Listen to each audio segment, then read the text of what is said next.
Coming to you live from an undisclosed location, this is the No Bullshit Radio Podcast with your hosts, Ben and TJ, covering the news and events important to you. And now, here are your hosts, Ben and TJ. Yeah, we cover the events that are important to you. The ones we say are important to you. Yes, we dictate what's important. If you don't like it, you can go fuck yourself. That's our attitude. This is the No Bullshit Radio Podcast. I'm Ben, here with TJ. We're going to go ahead and dive right into the topics at hand today. The first one that we're looking at today has to do with the recent legalization of recreational marijuana in Colorado. We did find a wonderful report here, totally unbiased, fair and balanced, through the Fox News website. We're going to go ahead and play a little bit of it and comment as we go through. Yes. Hey, she's a blonde lady. You don't see that too often on Fox News. No. Colorado. Hey, there's still music. Recreational marijuana stores in the U.S. bullshit. Opening this morning in Denver. This is supposed to be no Legal pot bullshit. Sales are also set to begin in Washington State later this year. Dan Springer joins us live from our Seattle bureau. Dan, so how's it going so far on this historic day? Yeah, well, Heather, 34 stores across the state of Colorado are now selling pot legally as of about 20 minutes ago. We had been hearing predictions that people... We're 20 minutes into this new policy. How's it going? Yeah, and by the way, if you call it pot, you almost certainly do not smoke marijuana. Yeah, that's like a kitchen utensil. Yeah. would be Let's smoke camping some out pans overnight. next. There'd be long lines this morning. That has not happened, but there is still plenty of interest in how this huge experiment will play out. Colorado and Washington state voters passed legalized recreational marijuana in 2012, and Colorado was the first to have all the rules and regulations in place. Washington expects to have sales starting this summer. The sellers in Colorado all had been medical marijuana dispensaries. Eventually, there could be about 150 selling pot to about, to people 21 years and older. Those who have been pushing for this day for a long time say it is just the beginning. Most Americans now think marijuana should be legal for adults, and we're seeing states around the country starting to consider these policies. Lawmakers and voters from Portland, Oregon to Portland, Maine are watching what's happening in Colorado and starting to think about passing similar laws.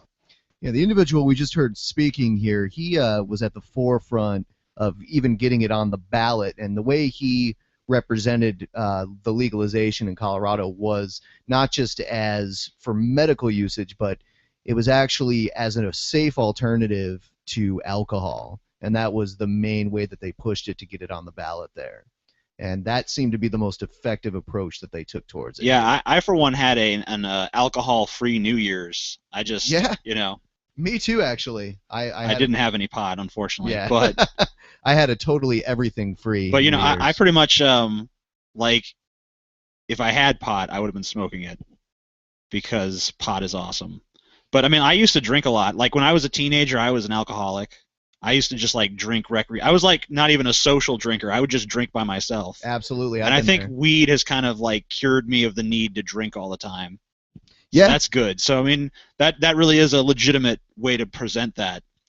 Yeah, and then also, I mean, just the facts alone having to do with. But I'm going to Colorado for my next vacation.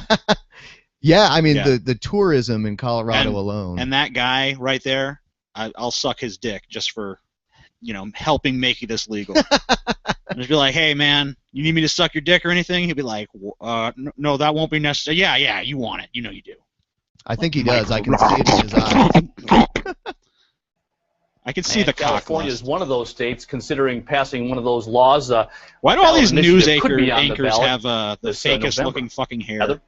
I guess other people is it can't going to see be what I'm referring basically to. a free-for-all? But it's Fox News, so the guy looks like basically a fucking corporate CEO, and the woman looks like, she's maybe a model or actress 10 years ago that's a little too old to do that anymore, but now she's on Fox News as an anchor person. She looks like if she would have been the same age she is now in the 1930s, she would have been a spokesmodel for the Aryan Nation propaganda ads. Yes. And she would she'd be on the Hitler videos. exactly. She'd be in the old propaganda films Here is perfect example. I can't do a German accent, but you know. That was pretty good, actually. I thought. Perfect example of the white race. And then the guy, does. She has blonde hair and blue eyes, and she looks completely clueless. And the guy looks like it's almost like a Jello mold. He's got like furrowed brows, like I'm talking about marijuana. Pot. I'm talking about pot reefers. I'm talking about the pot reefers. Yeah, and earlier in which people smoke to get a crazy buzz. Earlier in the story, he was like, "Well, they said there'd be lines around the block, but that wasn't the case at all." So they're already downplaying it from the beginning. Here. They said there'd be lines, but there were no lines. Ha ha! Were people smoking pot in public? Yeah, it really remains to be seen how law enforcement will treat this. Under the laws in both Colorado and Washington, smoking marijuana in public is not legal. Man, this makes me want some fucking pot. I wish I wasn't dry. Inhaling in both states the last year. There are a lot of questions like how will employers deal with workers who smoke it legally at home and then show up at the work site with it still in their system. They have the right to fire those workers. How tough will they be at airports where it's illegal to possess any marijuana? And what about the federal government, which still considers marijuana a Schedule I drug, same as heroin? The DOJ has said it won't sue over legalization. Why can't you bring pot in the airport? So long as the tight regulations are followed.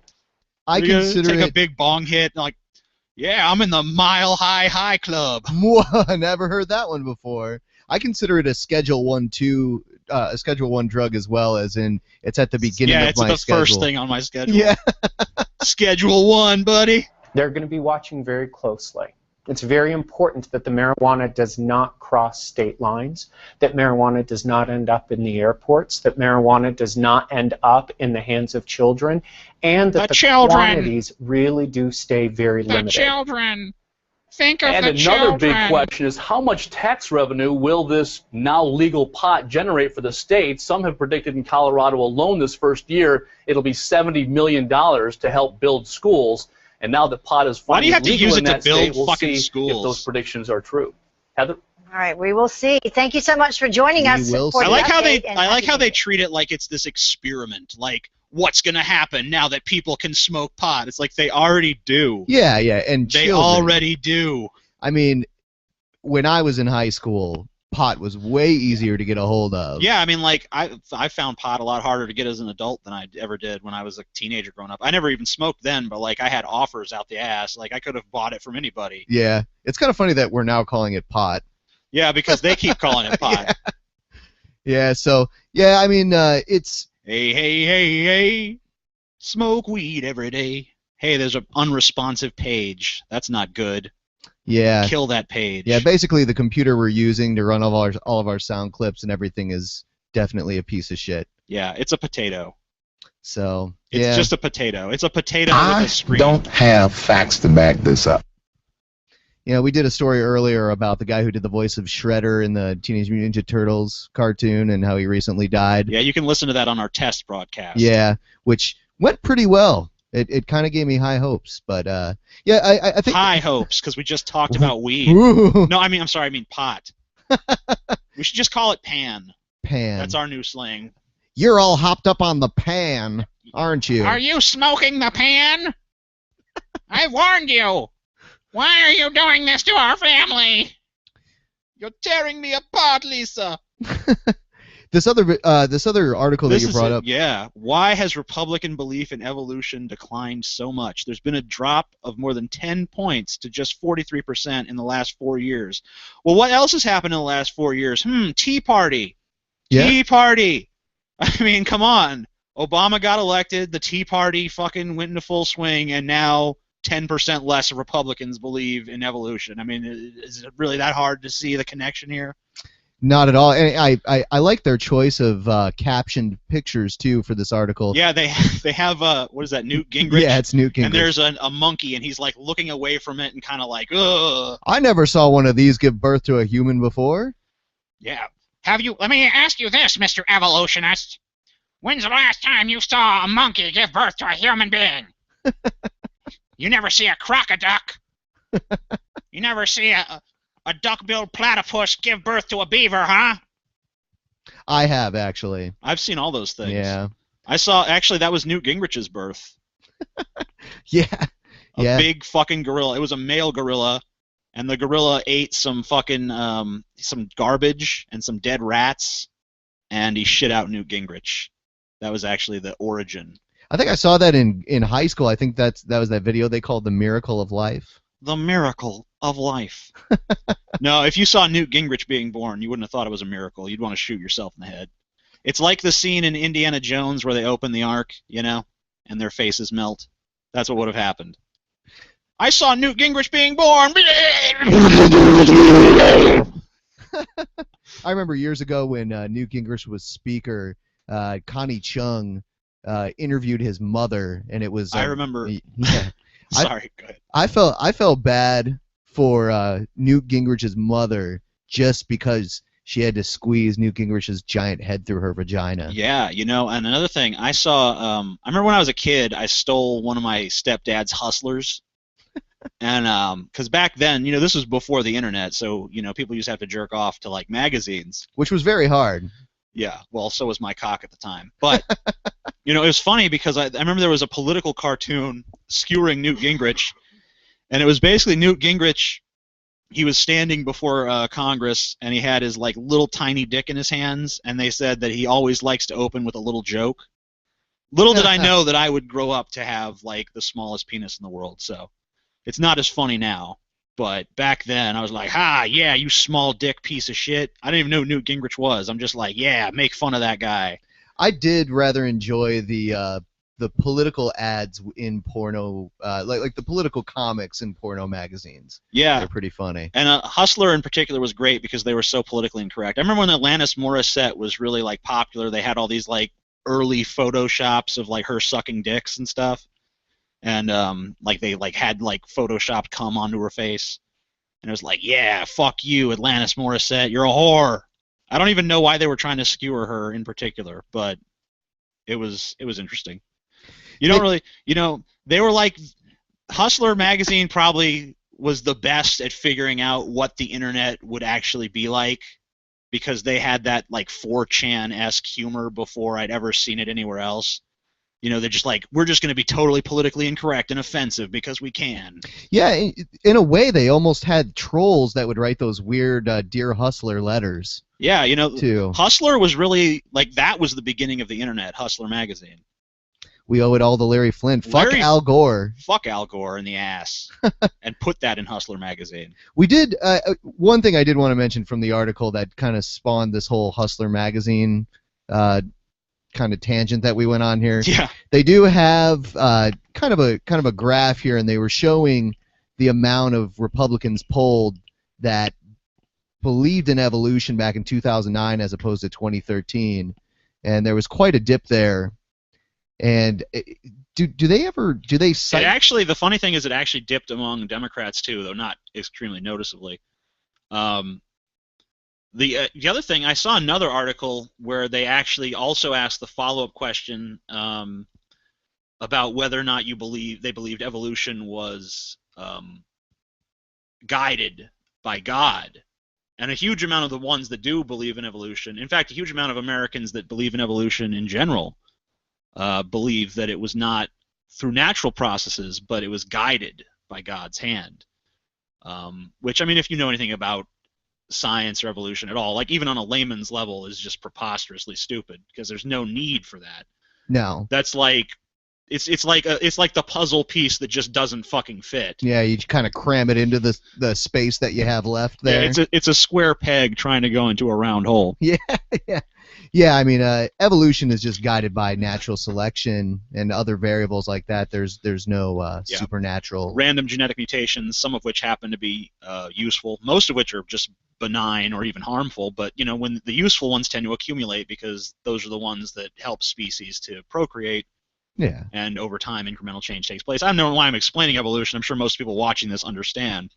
Yes, exactly. But I mean, it just doesn't make sense to think that God, this mythological being, is like hovering over the whole process, like, no, now the duck-billed platypus will emerge, and you know, now dolphins will split off into dolphins and orcas, and then the different orca pods will split off and they'll evolve separately, and they'll evolve separate, languages and cultures and hunting patterns and all this other stuff. I've actually heard the duckbill platypus be used as the trump card of people who don't believe in evolution, as like, well, you can't explain what this is, Okay, yeah, but they can. So. Yeah, exactly.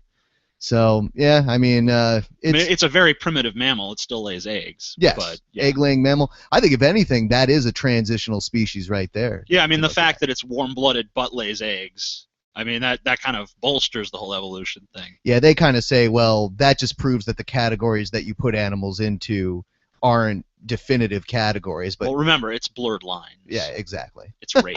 It's rape culture. Yeah, so, yeah, they also touch on the global warming part of it, too. Is there solid evidence Earth is warming?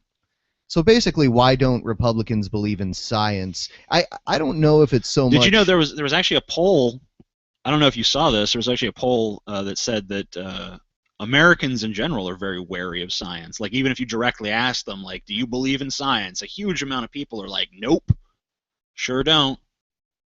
I don't know how you can honestly look around the modern world and all the technological advances and be like, how did this all happen again? No, it was magic. Yeah, especially when, about 90% of people are staring at their technology, their portable devices and driving their cars and sitting there on their smartphone, writing, science is bullshit. Yeah. Well, I find that the bias is mostly against earth sciences. It's not so much any other type of science. It's earth-related science, biology. Another thing that bothers me with science reporting is, like, when they come across a scientific story, like, they'll do a study that'll show, like, oh, well, we figured out that these fish, we figured out how fish remember different places they've been, or remember where food is, or anything like that. We figured out how they do this or something, or we figured out the mating habits of this slug or something, and then people be like, waste of our tax dollars. Can't believe that these scientists just waste their time trying to figure this shit out. What good does that do anybody? It's like, all I can think when I hear that shit is I just start thinking about, like, those people as cavemen, like, what the hell we gonna do with fire, huh? Yeah. Well, I mean, if it doesn't involve blowing people up on the other side of the planet, then it is a waste of tax dollars to them. So. Yeah, you even see that prioritized, like, when you look at the origin of a lot of advanced technology in America. It was always because, a lot of it's because it had military applications originally, like Velcro, microwave ovens. A lot of that stuff started as military tech. Yeah, even the modern railroad had to do with transporting military goods. Yeah. But I mean, it's funny to me that we have, I think 9 of the 10 hottest years on record have been in the last 15 years, but we're still denying climate change. We're still denying, and they have this thing now that they say, like, oh, but it's part of the natural cycles of the Earth. Well, the natural cycle of the Earth is that CO2 is released gradually into the environment by volcanoes, and that's what does it. But human beings have been releasing CO2 a lot faster than it's meant to be released in the atmosphere. So, of course, we're triggering the warming cycle early. Yeah, it is part of the natural cycle of the Earth, but we're triggering it before it's meant to happen.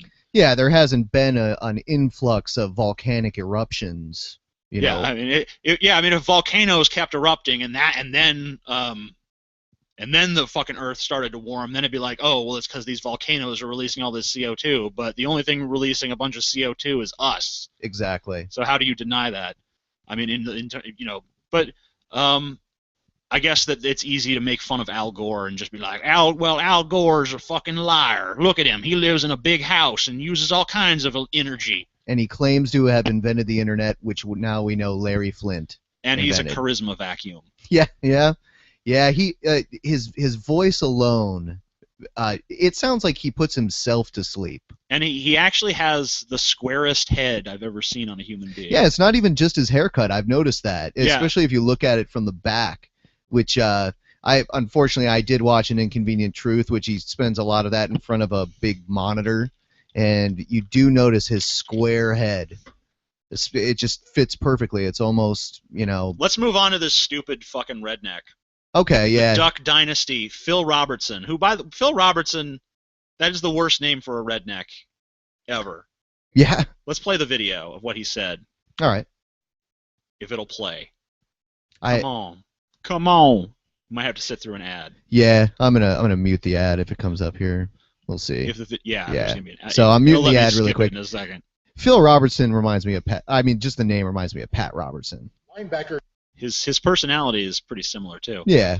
Let's hear it. So I asked that boy. I said, "Listen." He was out there a while ago. I said, "Are y'all dating?" He had his little girl with him there, you know. I said, "Y'all dating or are you married?" He said, "Well, we're dating." I said, "Well, son, I'm going to give you some river rat counseling here. Make sure that she can cook a meal. You need to eat some meals that she cooks. Check that out. Make sure she carries her Bible. Got to save you a lot of trouble down the road. And if she picks your ducks, now that's a woman." They got to where they're getting hard to find. So mainly because. So you grew up in Louisiana, so can you fucking translate that for me, because I barely understood a fucking word he said. Okay, you barely Okay, well, basically, I'm from the north. He said that he came across a guy with his little girl, which when he said it, he meant like his girlfriend. But was also probably about 15 years old. That alone is creepy. And he said, "Are y'all married or y'all dating?" And they said they're dating. And he's like, "Well, make sure she can cook, make sure she has a Bible, and picking ducks." Yeah, something about ducks. I don't know. He's got a duck fetish. You know, he likes to stick them up his ass. We've all seen the fucking videos. Just like me with bananas, this guy likes ducks. I wasn't even gonna go there, but you brought it up. I'm going there. This is no bullshit. Remember? It is no bullshit. This is where we fucking cut loose and just say what's on our minds. All right. So yeah, Phil. That's the first part of Phil Robertson's statement. Basically, like, all women need to be in the kitchen barefoot and pregnant. I mean, this is like so fake on the level of like Larry the Cable Guy. I'm fucking playing up my redneck persona as much as I possibly can. Like, this guy is not even like. The girls in his own family, I guaranteed, are not held to this standard. So being from let's continue because it gets more egregious. All these boys are waiting till they get to be about 20 years old before they marry them. Look, you wait till they get to be 20 years old. The only picking that's going to take place is your pocket. You got to marry these girls when they're about 15 or 16. They'll pick you up. You need to check with mom and dad about that, of course. The reason you just... Okay, so basically, don't wait till the girls are 20, because then they're too headstrong and independent, and all they're going to pick at that point is your wallet. So, I guess that you need to marry them while they're 15 or 16, but he does say to check with the parents first, make sure that's okay. You know, so basically his advice to men is like, find a 15-year-old girl, then go to her parents and be like, "Hey, I noticed your daughter looks pretty hot, so I was hoping I could bang that on the regular, you know?" Yeah. That seems like an awkward conversation to have with the parents of a teenage girl, especially when you're a 40, 50, whatever-year-old man with a fucking ZZ Top beard who looks like a drunkard and basically has the same ability to articulate. Well, so since this guy, you know, pulls so much weight and so many people adore this guy so much, I wish I would have taken this sort of advice earlier. I could have just said, you know, Phil Robertson told me this was okay. Yeah, you know, and now I guess probably in Louisiana now, if you get caught having sex with an underage girl, you can just be like, "Look, I'm just doing like Phil Robertson told me to do." You'll get a pardon from Bobby Jindal right away. Yeah, and Bobby Jindal will be like, "That's fine." You know what's funny is that Bobby Jindal was the guy that tried to pass the law to give the death sentence to child molesters, which was ruled unconstitutional. But now he's defending a child molester, so that's pretty cool. I mean, I don't know if a 15-year-old's a child necessarily, but you know what I'm saying. It's still an interesting little irony. I think that this guy is actually Rob Zombie's he does look like redneck him. cousin. Yeah. This is like Bojangle Zombie or something. I find it hilarious how his supposed suspension pretty much didn't even matter. It was almost non-existent, and it happened while the series wasn't even in production. So let's see. First, he said that gays are sinful and evil. Vaginas have more to offer. Yeah. What you gonna fuck? Some man's dirty asshole? You gonna fuck a fine-looking 15-year-old pussy? Answer me that. Answer me that, boy. This was in GQ magazine, by the way. Yeah, in GQ. By the way, this guy is about the most un-GQ-looking motherfucker on the face of the planet. I'm surprised he didn't, when he was talking about, he was going down but then, you know, another thing he said, I don't know if you saw this, was did you see the stuff he said about black people? Yeah, about how he didn't hear any of them complain before the civil rights movement. Yeah, before the civil rights, and he said, and none of them were singing the blues. I'm like, that's exactly the time and place that the blues came from. Yeah. That's actually that is specifically the where and when of the emergence of the fucking blues is Louisiana during that time period. So I don't know what the fuck he's talking about. I think he's literally so stupid that he was saying that metaphorically, like, you know, when you're sad, you know, I'm singing the blues. Ain't no one singing. Let me tell you something, man. None of them darkies singing the blues back then. They was happy before they look rights to a nigger. That's just a burden. You gotta understand. Yeah, yeah, and I mean, literally, You're right. That's when the blues was created. Let's see. Georgia boys can deer hunt, duck hunt, squirrel hunt, hog hunt. That's the reason you can do it. This is the best What part. I'm holding in my hand right there. That'd be a Bible. You said, now let me get this right. If it were not for this, you would not hunt here. No, sir. Okay, before we even listen to whatever fucked up line of reasoning is behind that, let's just discuss that statement. So you can't, the only reason that they're able to hunt is because of the Bible. So atheists can't hunt, Muslims can't hunt, Hindus can't hunt. Well, I mean, in the Bible in its entirety, The Indians who lived in America and hunted animals for years couldn't hunt because the Bible wasn't here yet. In fact, like you can even see like the Indians or Native Americans or whatever pulling back the string of the bow to like shoot a hare or something and then being like, oh, but I can't. You know why? Because the Bible's not here yet. Fuck. Which is pretty hilarious because the Bible in its entirety was finished, you know, 2,000 years ago roughly, and before that we lived a hunter-gatherer lifestyle. Yeah, so I mean, that's how humanity survived. Humanity's a 200,000-year-old species that, for the majority of that, did not live in cities, did not live in towns. We were wandering hunter-gatherer tribes.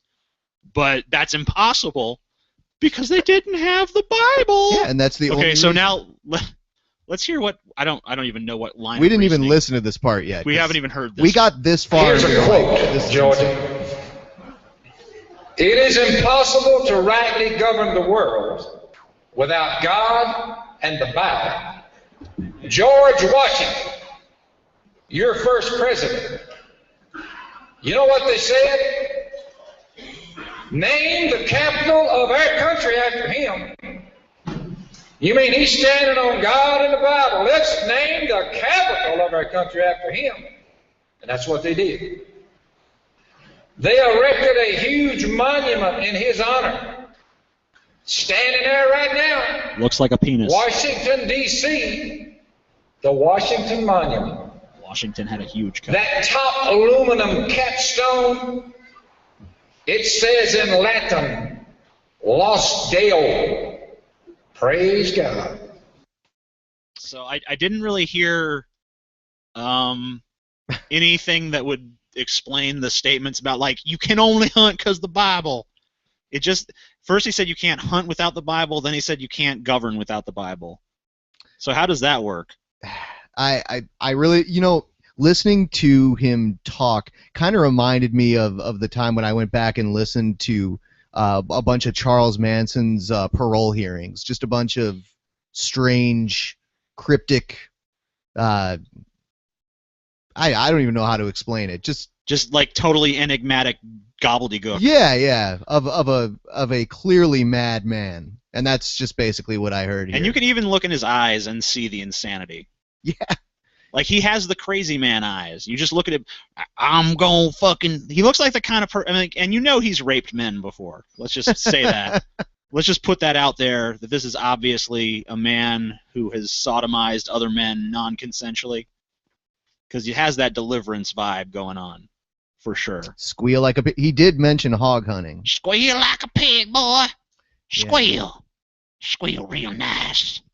So the other one that you brought up here, the whole NASA responding to Beyonce's use of Challenger audio, this was something I actually hadn't heard of. Now, this is an interesting story because Beyonce, who I fucking could not care less about as a human being or a performer or anything else, used audio from the Challenger explosion in a song.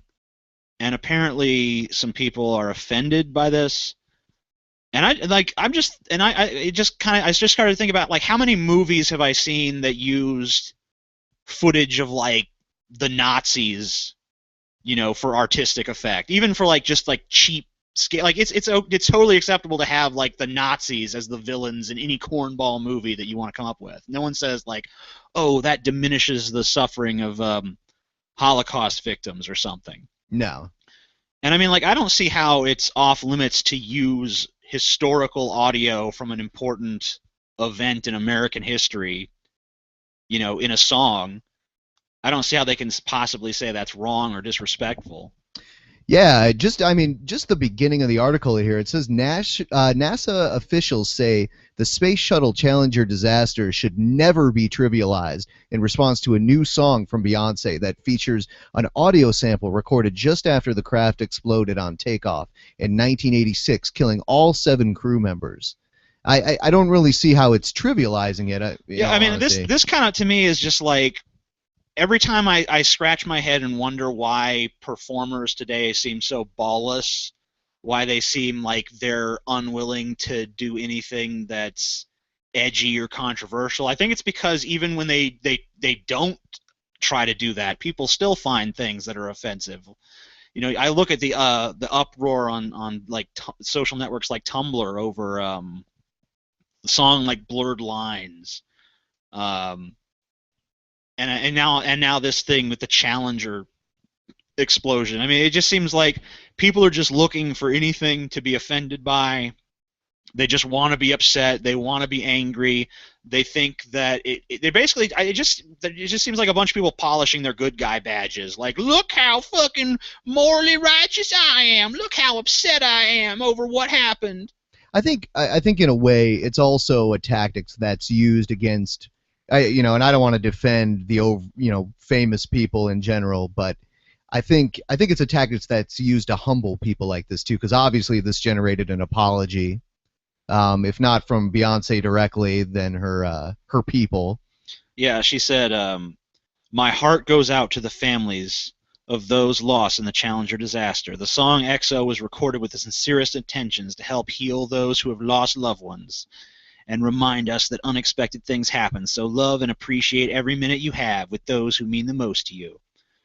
I mean, that's just like classic, like, oh shit, I better apologize. Yeah, that's PR stuff right there. Yeah, that's like total PR patchwork. I mean, the song probably has nothing to do with any of that. I haven't heard it, so I guess I can't speak. I'm not a Beyonce fan. But I just think it's ridiculous that we set this ridiculous standard and there's no real clear defined sense of what's going to offend people, what's not going to offend people. I mean, Eminem can record a song about killing his fucking actually existent girlfriend where he like has her screaming and crying in explicit detail, and people are like, ooh, it's art.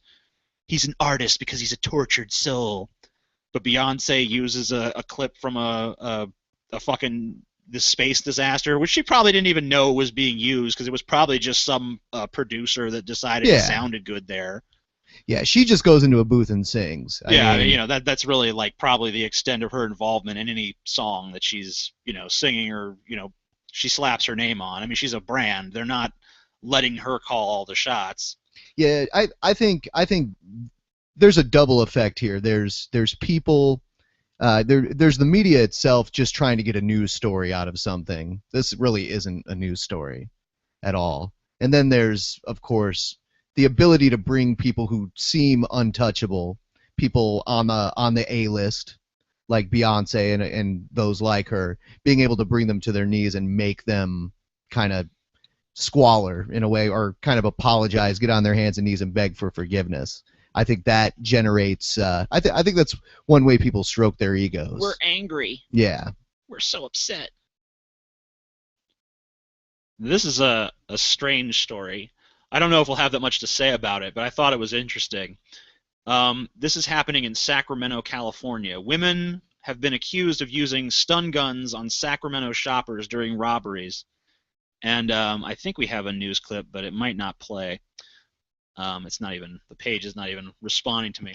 But basically, the story involves a group of women who are going around and I guess using stun guns on other women in the parking lots of shopping centers and stealing their stuff, stealing their money. And I guess it's kind of interesting because there's, this is typically something that's sold for defensive purposes, and here it is being, and it kind of, to me, maybe says something about the whole gun control issue, because it shows that really criminals can resort to anything. Like someone could come up to you with a baseball bat and threaten to, take your stuff, or they could just come knock you in the back of the head and steal everything you have. And apparently these women have been successful in robbing at least 3 different people using this tactic. I'm wondering if this is maybe a tactic that was innovated, during the Black Friday hysteria, because I had heard of some things like that happening. People basically letting others do the work for them, going into the, getting up early, going into the mall, buying all the cheap shit, and then basically jumping them in the parking lot. Kind of wonder if maybe that is. Yeah, maybe it's just a reflection of how our culture is shifting in that sense. Like maybe Black Friday has become like a training ground for this new class of criminal that's just like a petty retail theft sort of thing. Yeah, and the use of stun guns, I think, is popularized by police who want to label it as non-lethal force, when we have clearly seen that it has been lethal to people before. So I think people use it with that sort of thought in mind, where, well, at least I'm not a murderer. I may be a thief and I may be an assailant, but I'm not gonna kill someone. Yeah, maybe it makes them feel like their crime isn't as serious because they're using something that's supposedly non-lethal. Although if someone has a heart condition or a pacemaker or something like that, it could be lethal. I just think, like, it could just be that the emergence of a new class of criminal, because I read an article earlier today that said that a lot of people still don't feel as though the recession is over. So it's not really the economics have not trickled down in any sense. So I wonder if you'll start to see more criminals like this emerging, where it just becomes. I guess the really strange thing about this story to some people is that it's women committing a violent crime, and all of their targets have been other women. So this is like woman-on-woman violent theft, which is maybe something that people aren't used to seeing as much. Yeah, and the whole woman-on-woman part sounds kind of exciting until you get to the theft part, and then it's kind of like, oh. Well, maybe you'll start to see woman-on-woman, like, lesbian rape in parking lots. They'll just start stunning each other and then be like, woman-on-woman taser porn. Pussy. Taser. Yeah, that could be a porn subgenre. I just created it. Yeah, we're marketing it. We trademark anyone who does lesbian taser porn. You now owe us 5 cents for every time someone comes to that. That's all we want. Yeah, I don't want to take too much credit for it. You gotta. Yeah, we want to let them make their money, but I expect 5 cents from every orgasm, and I do have a system to monitor every orgasm that takes place on the planet and what the person was thinking about at the time. I've seen it. I don't have facts to back this up. I do. So this is strange. Yes. Gary Sherrill, that you're not supposed to know who that is, by the way, charged with axe murder of son, told police teen was demon sent to eat him. The sad thing is that this isn't the first story like this. No. You know, this is not an unfamiliar scenario. This is not the first parent to kill their child and then claim that they were possessed by a demonic entity. You remember there was a while ago someone blew up their dog because they believed their dog was a demon. There was that Texas mother who drowned her children in the bathtub because she believed they were all possessed by Satan. That's the one I was thinking of specifically. And that even, I think there's even been more than just those two examples. But police say a Phoenix father has confessed to killing his son with an axe, which, you know, that's a pretty brutal way to murder your son. A 13-year-old boy, he said that he believed his son was a demon that was going to eat him. Now, if you look at this guy, like, he doesn't look like a man who would have much to fear from a 13-year-old boy. No. He looks like a big, beefy kind of guy. Yeah, his neck is about as thick as the top of his head. Yeah, like his neck and his head. He doesn't have a neck. It's just shoulders leading into a head. He looks like he has kind of like a military build. So you would think a 13-year-old boy would not be much of a threat, let alone one that you needed to use an axe to dispense of. Well, maybe he was wearing a hoodie and carrying Skittles with him. Yeah, hoodie. If he had a hoodie and Skittles, then I can't blame him. But we don't know that for a fact yet. The information is not there. I love how underneath they have a slideshow that's called questionable parenting. Yeah. I think that this goes beyond questionable. Like if you describe the axe murder of a 13-year-old boy as questionable, then maybe your values are slightly askew. It almost sounds tongue-in-cheek, like questionable parenting. Slightly questionable. Hey, is it a good idea to kill your son with an axe? Maybe not. Maybe should have used a machete instead. Yeah, or a chainsaw. Yeah. One tangent off of that. Have you ever noticed that a chainsaw has a sticker on it that says, "Do not attempt to stop chain with hand"? And you know that is because someone tried to stop the chain with their hand. Just want to point that out. I could see someone doing that drunk. Man, fucking chainsaw won't stop. Let me just try to get my hand. Drunken, chainsaw, stopping, taser, lesbian parking lot porn. Yes. Stick the chainsaw up her ass and the taser in her pussy. But he said his son was going to eat him. I mean, you know, how is his son going to eat him? That's what I want to know. Like, in his mind, how do the physics of this work? Even if your son is possessed by a demon. I'm just kind of looking at the comments, too, under this news story, too. Does anyone want to guess where he stands on the question of evolutionary theory? You know, that's kind of funny because that goes back to one of our earlier topics. Another person said a close kin to the missing link because he does. He looks like a monkey. Yeah, very. He looks like a monkey man. Very Cro-Magnon. I wonder I just wonder about this. There's not a lot to go on in this story, but I just wonder about the circumstances. Like, what was his son doing at the time? Was his son just kind of like sitting there on the couch, like watching TV, when he snuck up behind him with an axe and like planted it in his skull, or did his son have time to react and be like, "What the fuck?" I'm just kind of wondering, did toxicology reports come back? And that's just me trying to find a rational. Yeah, like you want to know, is this guy insane or was he on some kind of crazy shit? Yeah. Like, was he fucking eating paint chips? Or was he just on religion? Yeah, because you know, usually when they go the demon route. I mean, it sounds to me like either PCP, which I kind of doubt, or he's just really religious and insane. And you can kind of look at this guy, and either one might fit, but I think the just religious and crazy fits a little better. Yeah, unfortunately true. Sad but true there. And, yeah, I kind of wish I think during the next show we'll find a way to put up screenshots so that we can kind of show people what we're talking about here. We described the Fox News anchor earlier. I'm sure you've all seen Fox News anchors, but yeah, this next one. I wish they'd use them as real anchors. This like next on one, ships, just throw them screaming into the ocean with a chain wrapped around them.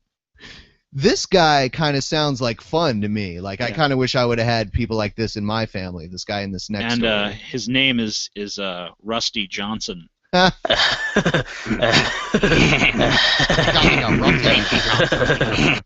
His Rusty Johnson.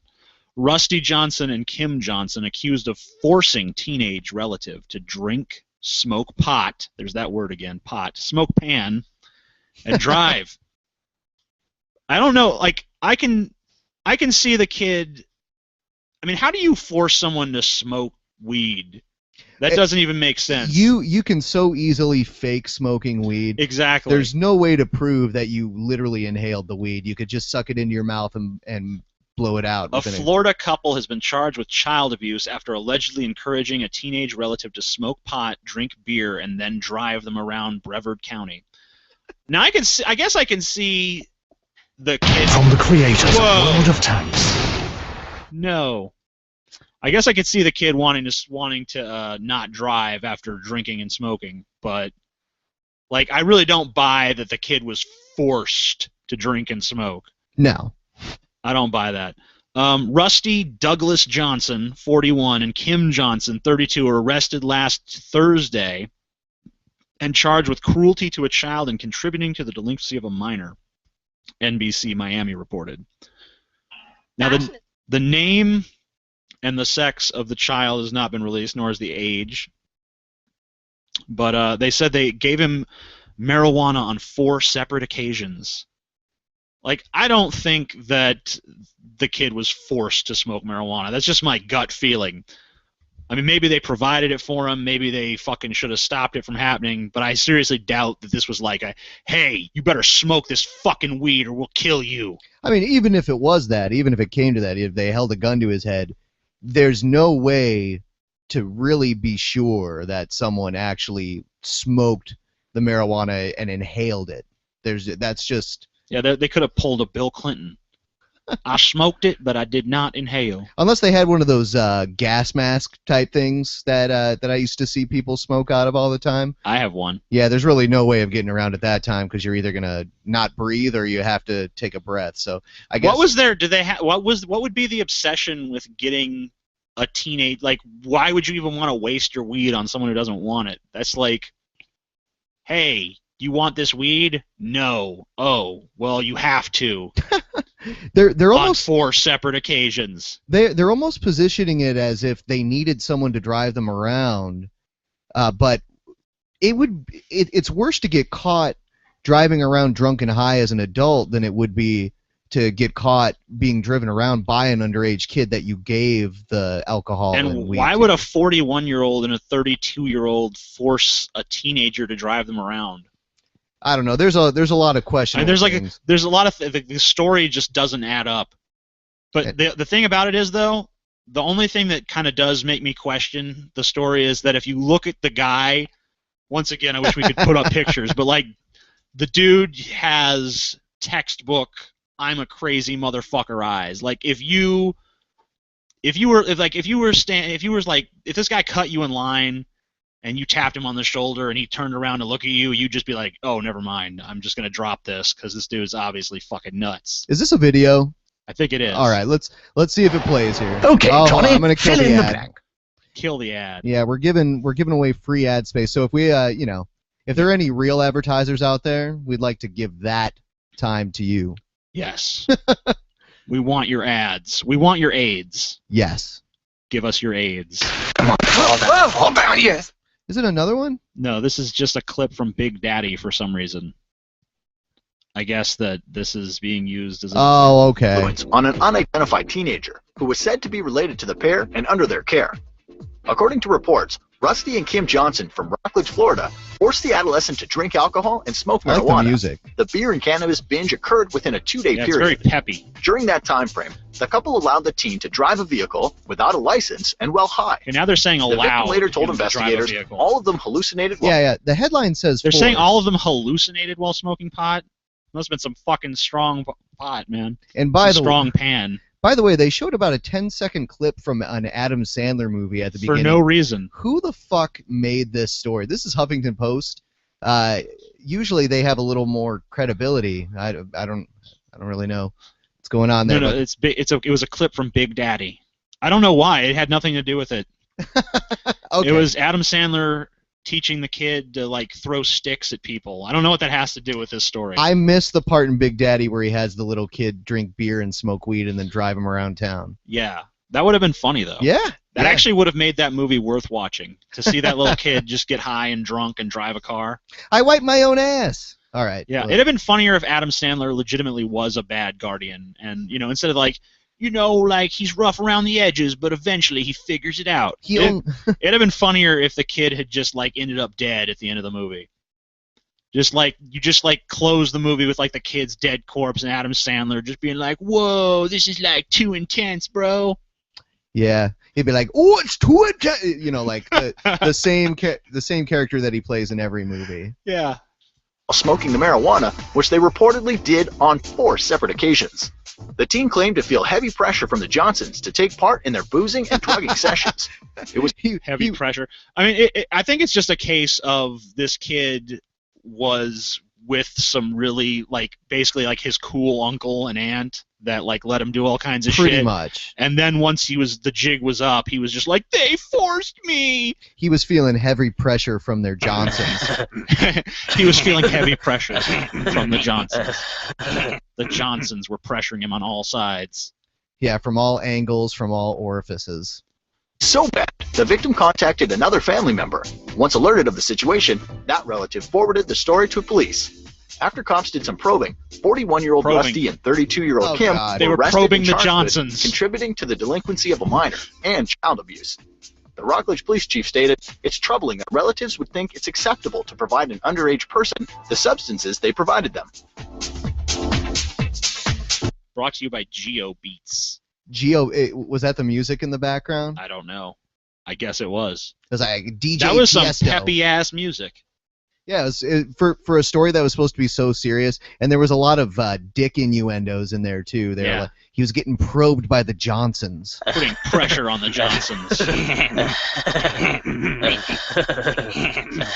So I think at this point we'll take a short break here, and come back with a little more here. Here at the No Bullshit Radio Podcast. Hopefully more Johnsons. More Johnsons, absolutely. So we'll be back after a short break here. Cut off your Johnson!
The hands that drive a Subaru are the hands that...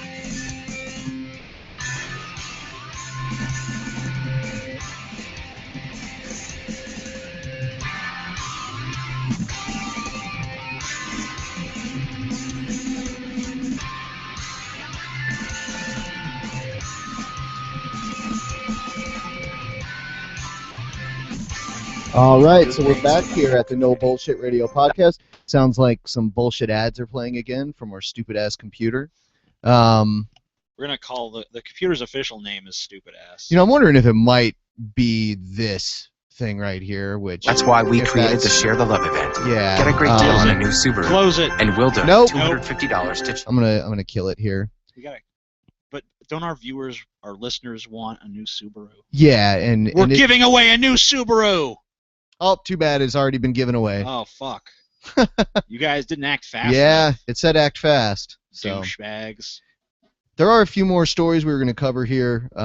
Yeah, we wanted to talk about Jaheim McMath. Is that the right pronunciation? Yeah, I believe that's right. A little bit of that. It's the young girl here. She's brain dead.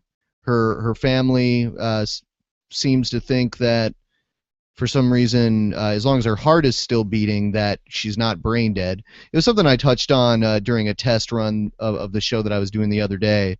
Which no one will hear. Yeah, no one will hear, unfortunately. But, yeah, basically, it's kind of like the Terry Schiavo situation. Yeah. And well, it's even worse than Terry Schiavo because Terry Schiavo was just in a persistent vegetative state. This girl is clinically brain dead. Her brain has no electrical activity. Which can be measured. Yes, which can be measured. She's been in an MRI. There's no brain activity whatsoever, and there's no blood circulation to her brain. After all you have to do to understand why no blood circulation to the brain is a bad thing is just cut circulation off to any extremity you have and see how well it fares after being deprived of blood for say 24 hours. Yeah. I mean, if you completely cut off blood flow to a limb, that limb is going to die, and it's actually going to start rotting on your body. Yeah, take a fucking zip tie and tie it around your arm as tight as you can and leave it on overnight. Or if you're male, just tie it around your balls. If you're really if you're a Christian male praying for the recovery of this girl, then tie your balls off. What? It keeps coming in. Yeah, I know. That's because I keep coming back in to see if it's still happening because I wanted to play the... Let's see. It must be in one of these other windows. Yeah, it's such bullshit. It's not here. Oh well, who cares? Oh, it must be this one because I see the Subaru right here. Or no, that's a Nissan. Fuck. Well, aside from our ad problem, but yeah, I mean, basically, this girl is. You might as well think of her as internally decapitated. Yeah.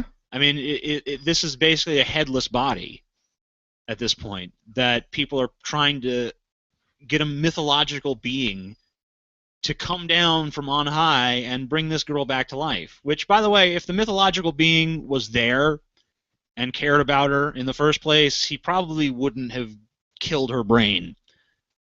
Basically, she's dead. My friend Galen had some pretty harsh words. He said, just put a body bag around her, throw this corpse in a hole, and put some dirt over it. But basically, he's just trying to shock people into realizing that this girl is dead. The brain is the seat of our consciousness. When there's no electricity moving through it, when there's no blood flowing to it, it's dead. Her brain is actually decomposing in her skull right now. It's shrinking. She has no chance of recovery. Every doctor who has examined her says that she has absolutely no chance of recovery. Yeah, the thing that really pissed me off was her mother's ignorant statement when they said, every doctor is telling you that your daughter is brain dead. What would it take for you to believe this? And she said when her heart stops beating. And I shared an anecdote about a time when I was younger when I went fishing and they cleaned the fish in front of me and they pulled the fish's heart out of its fucking body and left it there on the table while they were gutting and scaling the rest of the fish. And the heart continued to beat for 10 minutes outside of the body. A beating heart is in no way indication of life whatsoever. Well, it may be an indication of life, but it's not an indication of consciousness. Yes.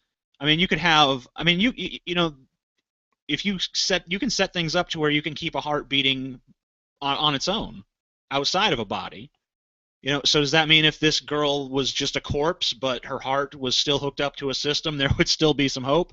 Because that's all she is right now. She's a heart in a jar, and her body is the jar, and it's only beating because machines are keeping it beating. This is there's no electrical impulse coming from the brain telling the heart, you know, to beat. So I mean, this is basically a dead girl. And the funny thing is, it's not just the parents, because at least with the parents you can say, well, they're emotionally compromised. Yeah.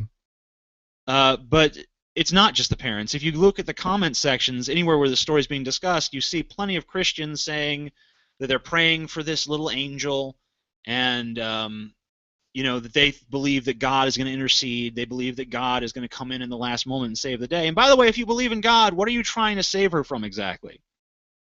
I mean, she's going to go to heaven, right? So wouldn't that be desirable?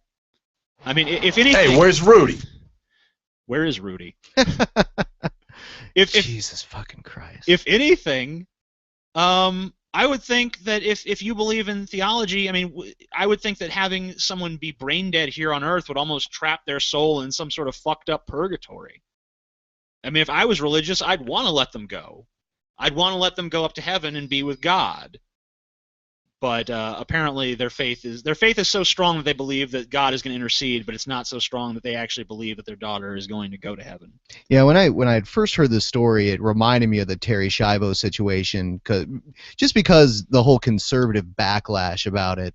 And this particular news story that broke today is saying that Terry Schiavo's family is getting involved in this whole matter.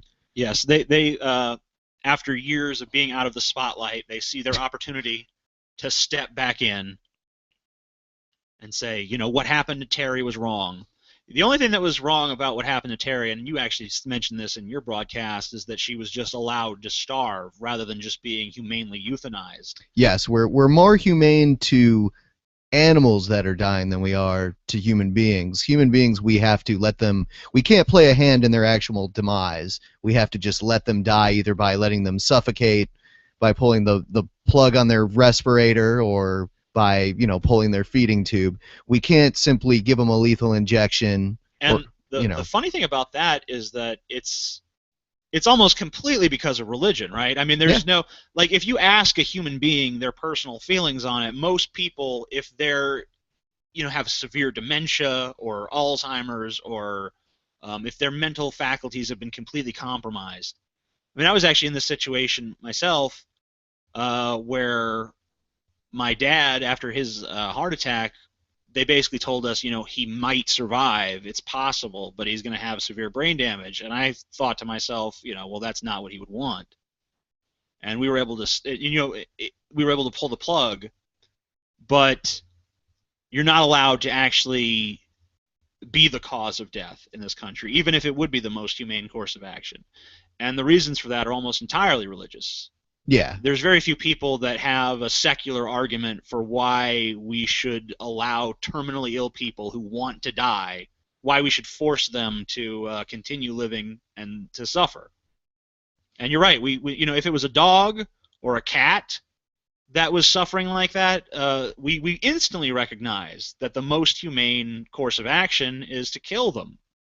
But when it's a human being, all of a sudden people's religious convictions override their logic, as so often happens, especially in this country.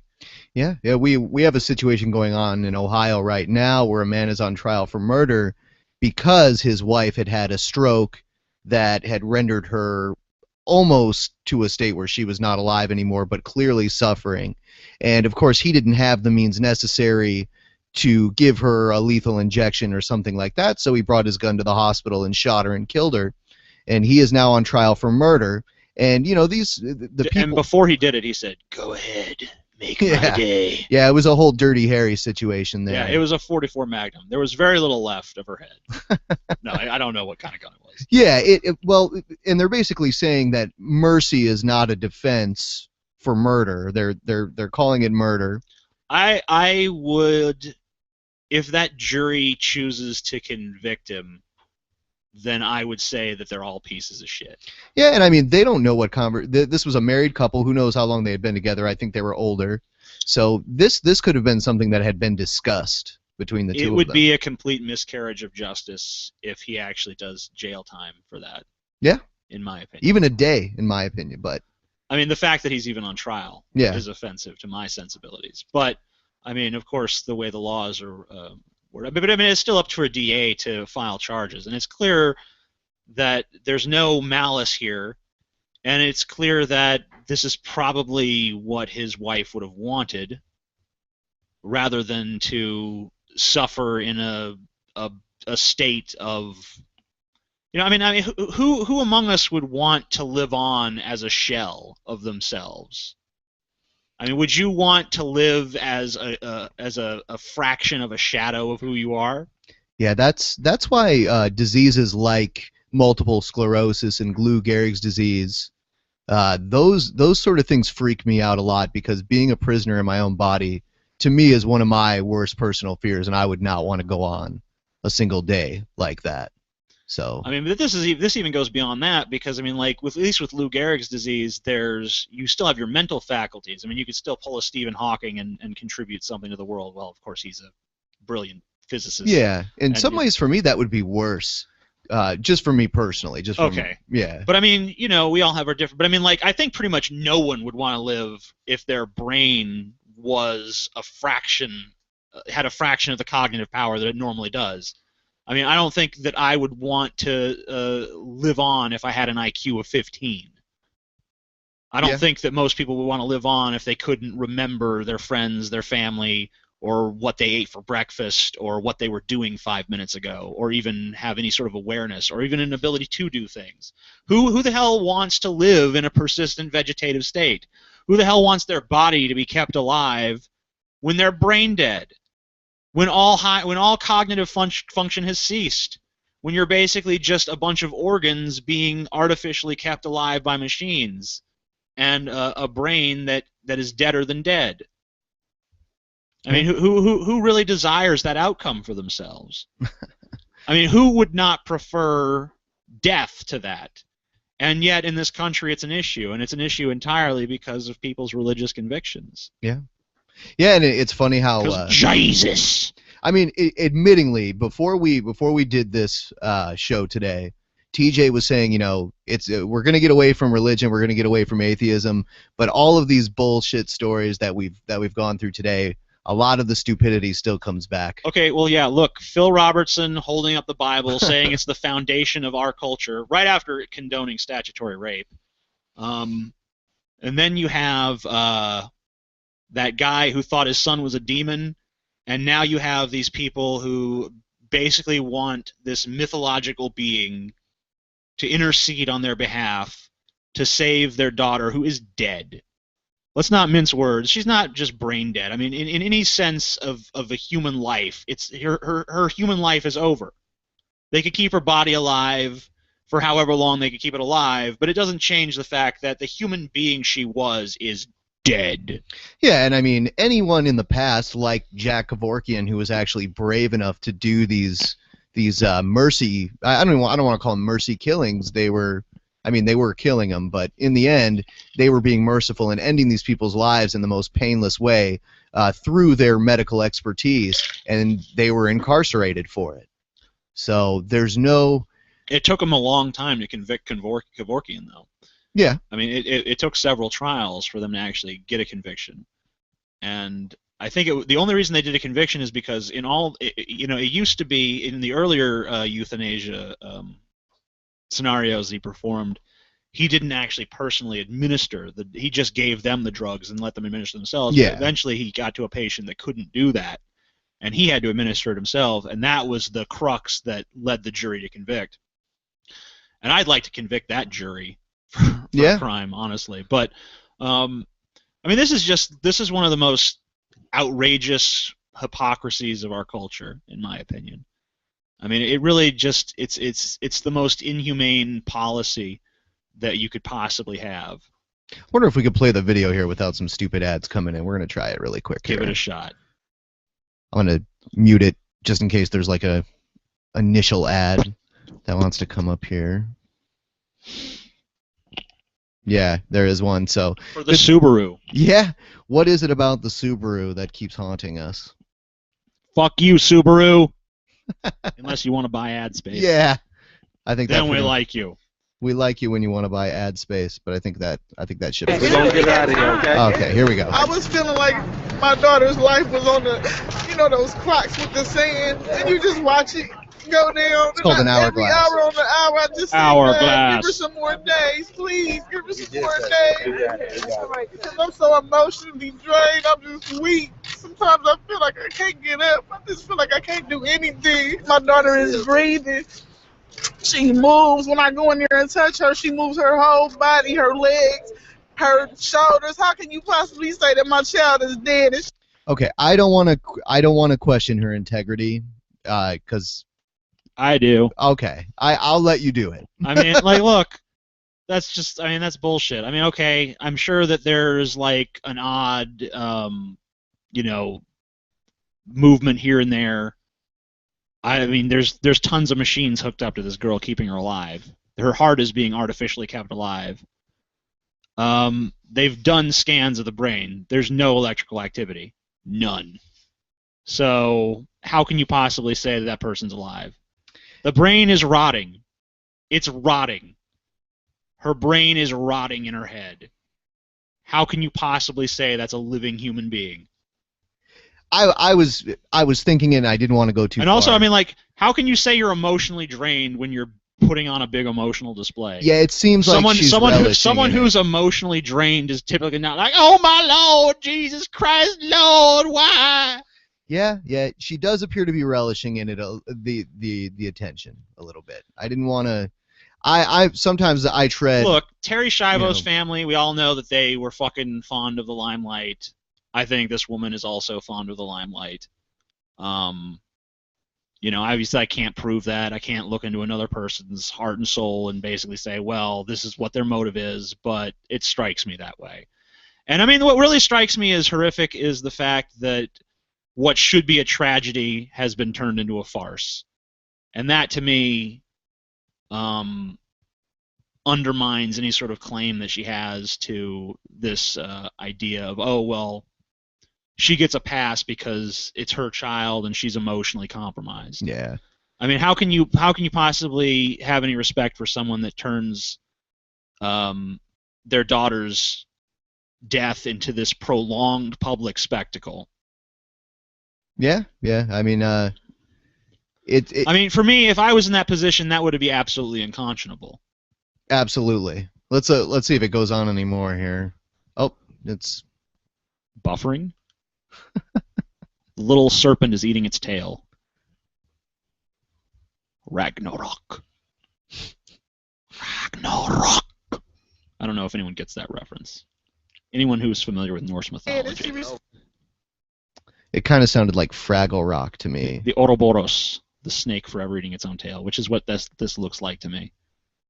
The little spinning bar. And she responds to my voice. She does not respond to your voice. It doesn't look like it's gonna. Oh, here we go. And they were just really just trying to take her off. And today was the most stressful day I had in my life. Didn't I go in there and I talked? Okay, wait a minute. I mean, there's no fucking way the kid is responding to her fucking voice. This is the same as Terry Schiavo's family being like, look, she looked at the balloons. Like, no, she didn't. I mean, like, okay, if she was really responsive to the voice, there's no fucking way the doctors would be declaring her brain dead. There's no like, what doctor is going to be like, look, she responds to my, because all you'd have to do is show them, look, she responds to my voice, and the doctors would be like, oh, I guess she does. Yeah. It would just be apparent to everyone, and they'd be like, well, I guess there's something going on still. Yeah, there's no secret conspiracy that and like, unless the doctors are just like, we're just raring to kill this girl. Yeah. To cover up their mistake during the surgery. Yeah. That's why. I don't want to admit that I was wrong about the brain dead, or the girl's dead brain, So we'll just keep maintaining it, even though she's responding to people's voices, There's no way you can remember your mother's voice without a functioning brain. Yeah, I mean, like, if that's the case, which it's not, then that would truly be a miracle. Yeah. And I say, hey, Jahai, you need to start moving, girl, because you know what this hospital is trying to do to you. Oh my God! And she like, so she's basically calling it a fast, conspiracy. and it scared me the first time, but now she do it more and more every day. My child is not dead. I don't care what they say. How can she be dead and her heart beats? She has blood flowing through her system, and she responds to my touch and my voice. How can a dead person do that?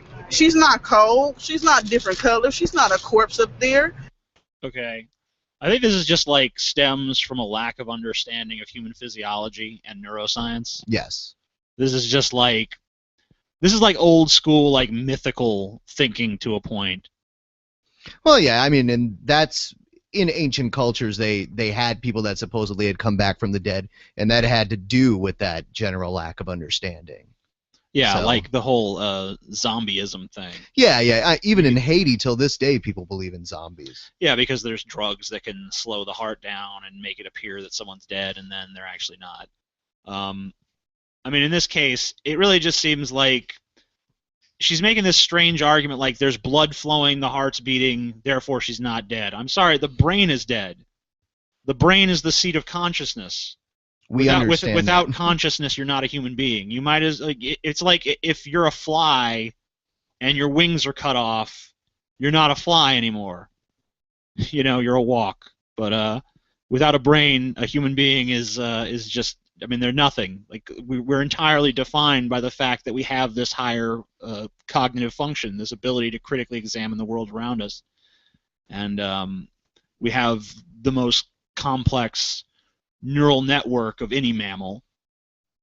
How can you possibly say that shutting off doesn't constitute death? It was very revealing how she said, you know, she was telling her that you need to get up because of what this hospital is trying to do to you. Yeah, like the hospital is trying to kill the kid. Yeah, like the hospital's ultimate goal is to make sure that the kid dies and that people believe she's dead, so that I don't know. Yeah, I was trying not to be judgmental at first, but she sounds batshit insane at this point. You know what's going to happen? This kid's going to like somehow make some like miraculous 1 in 10 million recovery that can't be explained, and then we're going to be like, never mind. I always worry about shit like that. Because, I mean, I know that the universe is strange enough that shit like that will happen from time to time. So I'm just maybe putting that seed out there. But no, she's dead. I mean, they literally, it's not even like Terry Schiavo where there's like limited brain activity. There's none.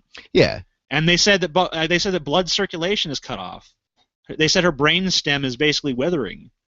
There's no recovering from that. I mean, like, I've read an article that basically said her brain is shrinking. It's rotting inside her first skull. Well, one thing that we haven't really touched on yet about this whole story is that this was the result of medical malpractice. Yes. As far as I understand. So I think they're kind of milking the cow at this point. You know. That's true. Because they're probably going to get a large settlement out of this absolutely. Case, because this was a girl that went in for surgery for sleep apnea, which is supposed to be a very easy surgery. The kid actually was worried beforehand that they weren't going to wake up. They did wake up after the surgery, but she started bleeding, and then several days later she was brain dead. And obviously, I mean, that's a tragic story, but I mean, it's almost hard to even see the tragedy at this point because of the sheer irrationality with which this family and their supporters have tackled this event. Yeah. And, you know, I mean, there is that suspicion in the back of your mind and mine that this is a ploy to maybe get more money out of the hospital in a malpractice suit.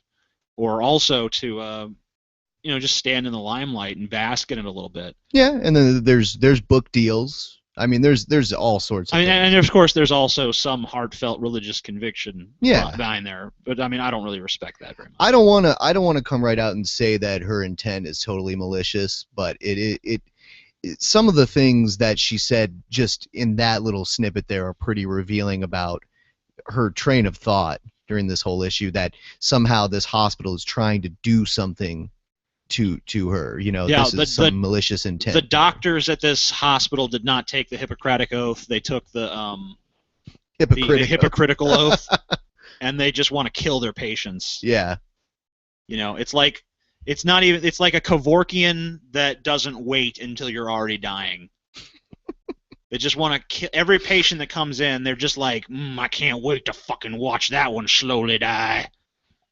I have known people that have irrational fears of hospitals, and some people do kind of have that belief where, they're going to find something wrong with me to try and keep me here longer. I remember I was in a hospital. I don't remember what I was in the hospital for, which is strange because usually if you're in a hospital, you know why. But yes. I was in the hospital, and I was listening to a conversation happening at the hospital, and there was a guy there talking about how this was a terrible hospital because there was a girl that he knew that went to that hospital, and then the next day she died. And it's like, he basically was blaming the hospital. I'm like, well, she went to the hospital because she was sick. They said she was fine, but then she died. It's like, yeah, they're doctors. They're not gods. They're not infallible. They're gonna make mistakes, just like any other human being. That's not really indicative of a shitty hospital. You have angered the Picard, and now you're going to die. You have angered the Picard. What have I done, Picard? Have I upset you in some way? I like how he said 15 specifically, but then the CNN story says that he encourages people to find 16-year-old wives. Oh, yeah. He said 15 or 16, but they report 16. You would figure they would go with 15 because that would be more sensationalist. Yeah, is there an affiliation between the Duck Dynasty Network and CNN? Maybe. Do they have a card to play in this whole thing? I think they're just downplaying it because of the backlash that A&E got for shit-canning the guy before. Yeah. Well, temporarily shit-canning him, and only to immediately renege and let him come back.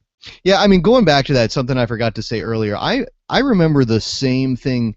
It wasn't to the same degree, but it was when the guy who sang the Monday Night Football theme song made some comment where he likened Obama to Hitler. On the golf course. Yeah, what was that dude's name? Hank Williams? Jr. Hank Williams. Third or something? No, the third is actually pretty awesome. Yeah, that dude's pretty cool. Yeah. Okay, yeah, I remember that. This is the son. Hank the Third is the son of Hank Williams Jr. And Hank, he said something, and they fired him. Yeah, this guy is. And the funny thing is that they now open I think they open like Monday Night Football with an Obama clip now. Which is almost certainly in deference to the huge number of black players in the NFL. Well, I mean, that guy had the sweetest job as a musician you could ever imagine, where you literally made a living re-recording the same song once a week for, about, 5 months out of the year, and that was your career. And then... That's a pretty cushy fucking job. Yeah, and are you ready for some football? Yeah, and then he just wrote some new lyrics about the two teams that were playing, and What are you talking about? He wrote.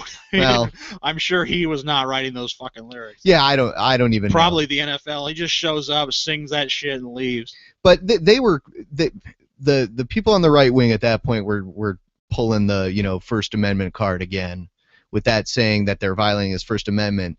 And once again, they had to point out that the First Amendment doesn't protect you from your employer firing you for saying something What's stupid. really funny is that these are the same people who burned Dixie Chicks albums and boycott radio stations that play the Dixie Chicks because they said they were ashamed the president was born in Texas. Yeah. Well, they said it on foreign soil, too. Yeah, that was the big thing. And I remember I was even, my girlfriend at the time was upset about it, which is one of the reasons that I was like, oh shit, this girl's crazy. Was that the one that lived in Alabama? Yeah, and she was like, I don't mind they said it, but they shouldn't have said it on foreign soil. Like, what the fuck does that have to do with anything? That doesn't make any sense at all. I basically told her she was an idiot. I mean, but people don't... I wonder why that relationship didn't work out. People, they have. She some... also. I'm sorry. No, it's all right. She also pronounced quesadilla quesadilla, which is like, that's not even just a little wrong. That's very wrong. Yeah, I mean... She would go to Taco Bell and be like, I want a quesadilla. It's like, no, wrong. Sorry. Yeah. I mean, if she went to like New Mexico and tried to order a quesadilla, she, I mean, she'd be stabbed. Yeah, that would not fly there. She'd just get stabbed in the face. But yeah, the First Amendment thing, people have some pretty fucked up ideas on what the First Amendment protects. I've heard people tell me I violated their First Amendment right for blocking them from my YouTube channel. I have a First Amendment right. It's like, no, you don't. Your First Amendment right protects you from the government for throwing you in jail for saying things, and that's pretty much it. And it doesn't even go that far. There are still some limits to it, like yelling fire in a theater or, threatening to kill government officials or something like that. Let's fill a theater full of government officials and light it on fire. They did that in Inglourious Bastards. I didn't see that movie. They were Nazis, though. But, spoilers! Oh, man. Oops! I didn't mean to spoil the movie for you, Ben. I would have watched it by now if I was really... that intent. You should have watched it. It's pretty fucking awesome. The First Amendment thing, that's because they shoot Hitler in the head. They shoot Hitler in the head. Yeah, they go to the theater, and you're sitting there watching the movie like, well, they don't win because Hitler lived, but then they fucking shoot Hitler, and you're like, yeah! They just fucking blow him and fucking just pump multiple, they fucking shoot his head with a machine gun until it explodes. I didn't even know that movie took place in World War II era. I don't know. I'd have to go back and watch it. One thing, I think we could take another break and maybe come back, do a story on a lighter note, maybe talk about the worst films that came out in 2013 or something like that. Okay. Yeah, but we'll take a short break here. We will leave you before we take this break with a little wisdom from the Picard himself. Your report describes how rational these people are. Millennia ago, they abandoned their belief in the supernatural. Now you are asking me to sabotage that achievement, to send them back into the dark ages of superstition and ignorance and fear? No!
We are back from an extended break here.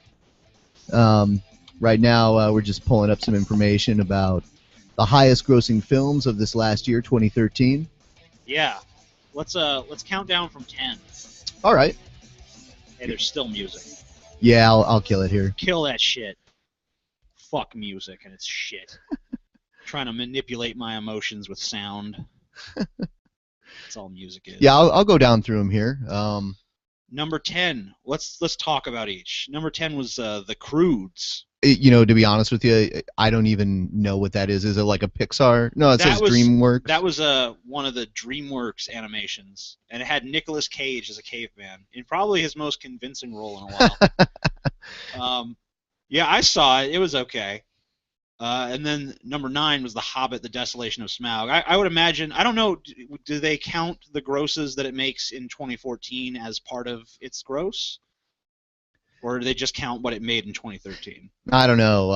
What does it say there? 600 million, roughly? Yeah, worldwide gross, 625 million. Yeah, I mean, I thought The Desolation of Smaug was pretty good. I mean, it wasn't as... there wasn't as much... like, if you like the heartfelt sort of like traditional cinema with like a lot of it hinging on performance, and I think the first installation in the Hobbit trilogy was probably better. But if you're more into like the popcorn action set pieces, I think The Desolation of Smaug was probably a marked improvement for you. I prefer the first part, but I thought The Desolation was pretty good. Did they shoot this one in the ultra high frame rate like they did with the last you know, one? in the last one, I think the high frame rate was so poorly received that this time around it was still released in that higher frame rate, but in a lot fewer theaters. And I think that's actually unfortunate because if you know, a lot of, I mean, it's a little bit difficult to acclimate to at first when you're watching it because everything looks like it's so much faster. But I actually thought it added a lot to the experience once you like acclimated to it and got into it. But I guess some people it was just too hard because they just, when they think of cinema, they think of that 24 frames per second. I mean, obviously most people who watch movies are probably not concerned with the frame rate until you alter it, and then they're like, what's going on? This looks strange. Yeah, I remember just going to the Hobbit and Peter Jackson and Lord of the Rings and all that. You had mentioned one time when we were just having a conversation that it seems like Peter Jackson is taking these to a whole new level where he's making something that's a very short story, adding more characters to it that weren't in the original story, and making what should be a single film into multiple films.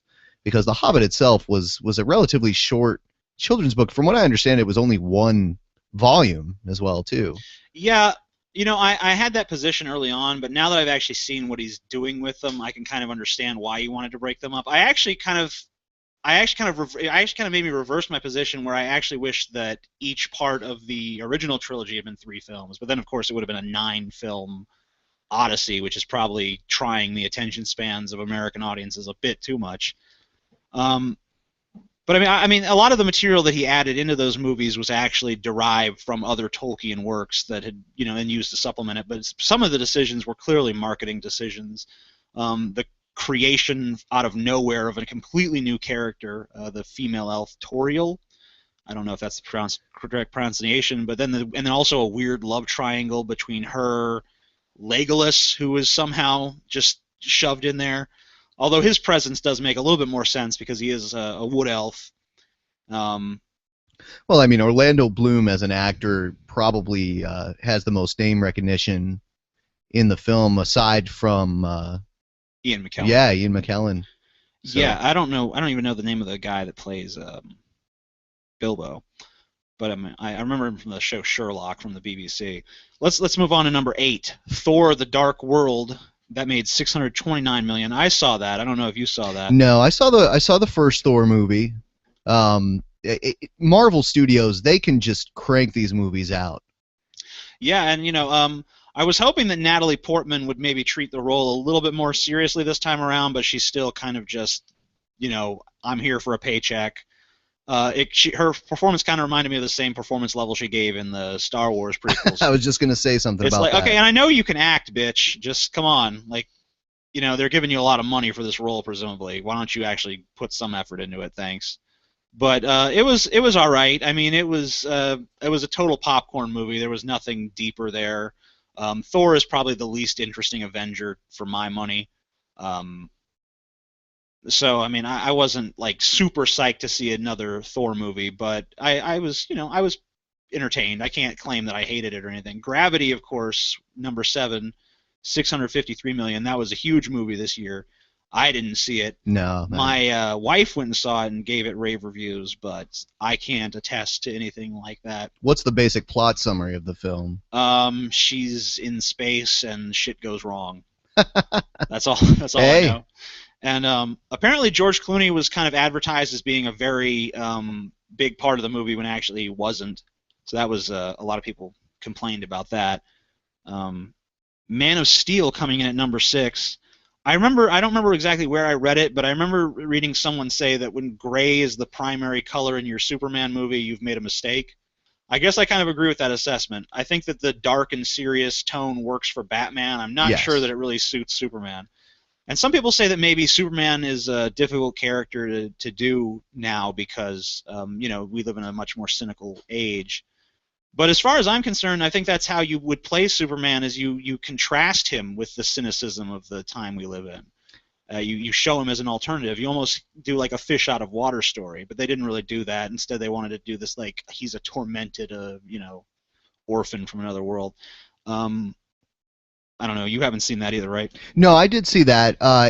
And, being 32 years old, I go into every Superman movie with the mindset of this will be Christopher Reeves style, classic Superman. And I think part of that, going in with that sort of bias, kind of made the movie disappointing to me. I was kind of disappointed with the fact that, it didn't start off where he was Clark Kent working for the Daily Planet, that sort of thing. I was kind of expecting it to go along those same lines, but I think it was my expectations. One thing I will say about that movie is that the fight scenes between the superhumans really did feel very well shot and very intense. Like, you really felt like there was a lot of destruction happening on the screen. It almost seemed... and it's in a day and age when we're really used to seeing wanton destruction. So it kind of stood out in my mind as being even like taking that to another extreme, because you really saw people punching each other through walls, aerial combat sequences. It's almost like what the Dragon Ball Z movie should have been in terms of fight choreography. So I think that added a lot of enjoyment for me. I did like the General Zod character. I thought that was played very well. I wish they would have used someone other than Zod. I mean, there's so many classic Superman villains. Like, I'd like to see Brainiac or Doomsday or something in one of these movies. Yeah, I mean, Doomsday ultimately being the one who killed Superman. That would be an intriguing movie. I mean, that brought new life into the Superman franchise. I remember I was in the 6th grade, and people couldn't believe that they were killing off Superman, which ultimately they brought him back. Of course. Not too long after. But I think that would be good to do in the future. Of course, this whole reboot of the Superman story is being overshadowed by the fact that they're going to do the Batman-Superman crossover, and we know Ben Affleck is going to be playing Batman, and that foreknowledge also kind of gave me an unwelcome bias towards this film, knowing the direction that it was going to be going in.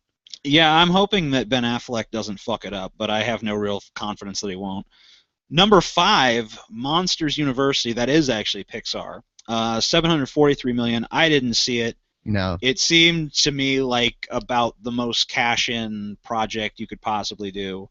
I'm not a big fan of sequels, and I think Pixar is a studio that has enough of a reputation for creativity that they don't need to do cash-in sequels.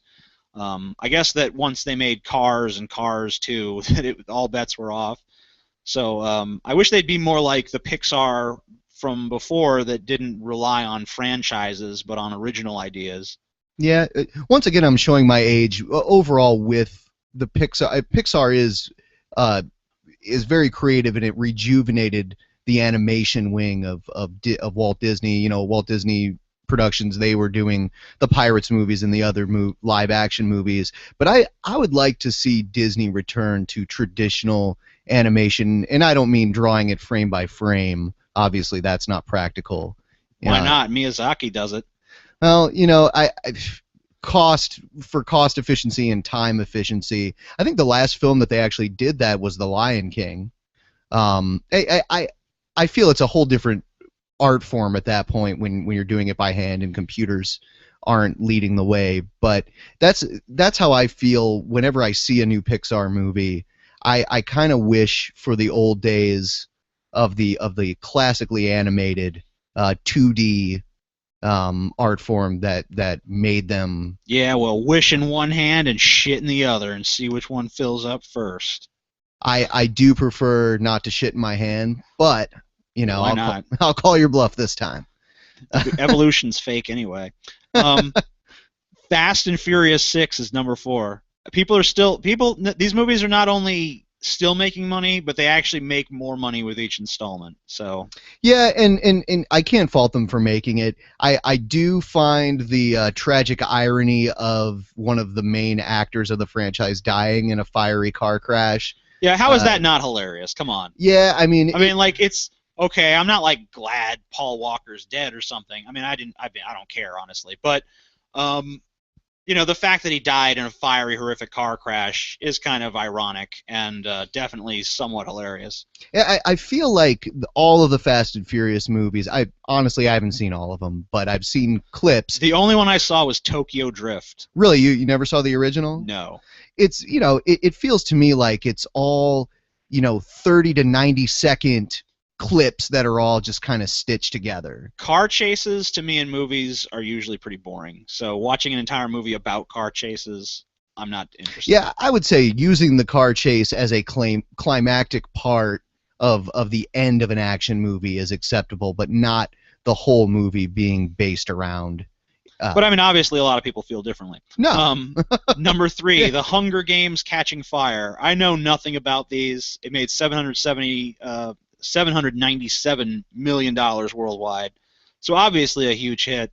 And you know, the only thing I would say is actually notable about this movie is it's probably the only movie on this list. Yes, it is the only movie on this list with a female protagonist. So I guess you could give it that. And it's number 3, so I mean, anyone in Hollywood that says that female protagonists can't, you know, be in a big blockbuster is obviously mistaken. Number 2, Despicable Me 2, that made $918 million, and the marketing campaign for that movie revolved entirely around the Minions and not any of the actual main characters. Did Steve Carell return for? Yes, he did, and it was pretty funny. I would say that it was funny. It wasn't as funny as the original. I don't know if you've seen either. I did see the first. I thought it was pretty funny. The second one was pretty funny. Iron Man 3, number 1 movie, the only movie this year to break $1 billion. Yeah, $1.2 billion. $1.2 billion for Iron Man 3. I thought Iron Man 3 was pretty interesting, that the way that they stripped down the character to... you know, you didn't see a lot of Iron Man. It was really more of a movie about Tony Stark. And it's kind of interesting to me that the movie, it really, I mean, it lured audiences in with the promise of being just a popcorn movie. And it actually was interesting because Tony Stark was in the movie actually dealing psychologically with the ramifications of the events in the Avengers. And was actually had post-traumatic stress from, you know, his ordeal battling aliens in New York as an actual human being certainly would in that situation. Yeah. So I thought it was interesting to actually make the character psychologically complex enough to have that reaction instead of just, you know, brushing it off and being like, yeah, it's cool, I'm like a great action hero. It was nice to see someone actually dealing with the ramifications of the violence involved in being a superhero rather than just, I saved the day, and now they dust off their fucking boots and walk into the sunset. Yeah, normally I fault Marvel Studios for just trying to crank out movies, but I do feel in the respect of Robert Downey Jr., he is almost, this is the role for him. He fits into the role almost perfectly. Yeah, like, for instance, like Holly, my wife, like, she looks at him, like, she doesn't call him Robert Downey Jr., she calls him Iron Man. She's like, oh, it's Iron Man. And even, like, when we watch the Sherlock movies, it's like Sherlock Holmes starring Iron Man as Sherlock Holmes. And he plays the roles very similarly, so you can't really falter too much for that. Yeah. Robert Downey Jr., and it's kind of a strange career arc for that guy, because he used to be in a lot of these little small independent movies and stuff. He was kind of like an Adrian Brody type of actor almost. Yeah. And then, of course, we all know his history with drugs and alcohol. Yeah, he hit rock bottom for sure. His story of hitting rock bottom is classic Robert Downey Jr., because he says that he was in his, like, limousine or his car or whatever at like 2 in.the morning, and he was eating Burger King, and he looked down at the Burger King burger and realized, like, this is rock bottom. He threw it away. And it's funny because there's actually a Burger King endorsement in the first Iron Man, so obviously not the endorsement they want for him to be saying that that's like an example of hitting rock bottom. But I don't eat Burger King, and I'll tell you why. It's kind of a funny story. I was sitting there in a Burger King with my wife, and we were eating. We develop curriculum with the input of industry leaders. No advertisements. Yeah, go on. We were sitting there, and this guy, he's sitting there eating his Whopper or whatever. He stands up, he runs outside to the bushes, and starts just projectile vomiting into the bushes next to the Burger King, right, by the window. We can all see him puking his guts out. Just wow. He wipes his mouth off. He goes back inside and continues eating his burger. Me and Holly immediately throw our burgers in the trash and leave, and we've never been back to Burger King since. Do you think it might have been some sort of operative from McDonald's? That if that's the case, then that is probably the most brilliant corporate warfare tactic I've ever seen on display. Yeah, going back to the top 10 movies of this year, I kept waiting. Well, like, if we look at these movies, it's really all fluff. Yeah. Let's see. Iron Man 3, maybe you could make a case that there was some substance to. Hunger Games, I've heard there's substance. I haven't seen it. I don't know. Gravity, maybe. But the rest of them are pretty much just popcorn movies that are bland, inoffensive, generic, formulaic. This is not like an exciting age for cinema by any stretch of the imagination. And that's why I haven't seen so many of these, and I was always waiting, okay, the summer movie season, that's when they wait to put them out, and nothing. And then, okay, Christmas movie season, they're going to put something big out. Well, look, I mean, I think it's become pretty apparent to people now that television, not all television, obviously, but television shows like Game of Thrones and The Walking Dead and Dexter and Breaking Bad and shows like that have kind of redefined television as the place where people go to tell avant-garde stories, or stories that are maybe a little bit too edgy that you couldn't make. If you go and pitch Dexter as a movie, no studio is going to touch it. If you go and pitch The Walking Dead as a movie, no studio is going to touch it because it's too much of a fucking downer.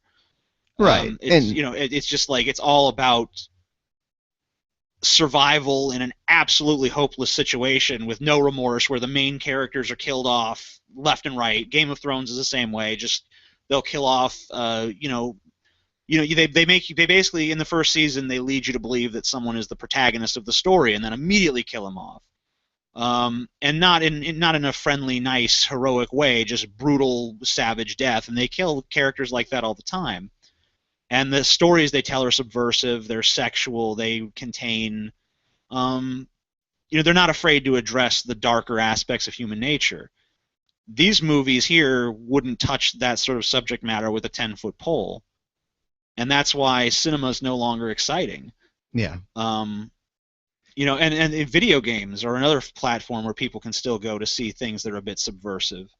And basically all the edgy writers have moved to those mediums because, you know, you can't get a movie made if it actually touches upon anything like that. And also the average length of a film is about around 2 hours. You could not do the character development that you would in a Breaking Bad or Dexter story in a 2-hour film. So. Well, that's also true. But I mean, like, if you look at like classic examples of film, like, you know, you go back and watch like Taxi Driver or something, you don't feel like Travis Bickle is an underdeveloped character. No. I mean, I would say that Travis Bickle is every bit as developed as Dexter, despite only having 2 hours to do it. I mean, of course, Scorsese is a fucking master, so it's a bit difficult to replicate those results. But I mean, it doesn't seem like anyone's even trying. It seems like the only envelope being pushed in movies now is just how impressive can we make the special effects. And I don't think that audiences are going to care about special effects in movies for too much longer. Because they're eventually going to get to the point where everything is just as realistic as it could possibly look. And then where do you go? Yeah, and I think that speaks volumes also to the fact that we never saw another Transformers movie attempted to be made after that as well, because those movies were basically all special effects. Yeah, and they're making another one now. Oh, are they? Yeah, so Michael Bay is hard at work on Transformers 4, and the only good news about that is that Shia LaBeouf, I like to call him, Shia LaBeouf is not going to be the protagonist any longer. They've replaced him with Mark Wahlberg, which I think is a much better fit. Like, you look at Mark Wahlberg and his career and you think to yourself, yeah, that's where he belongs, in a Transformers movie, fighting giant robots.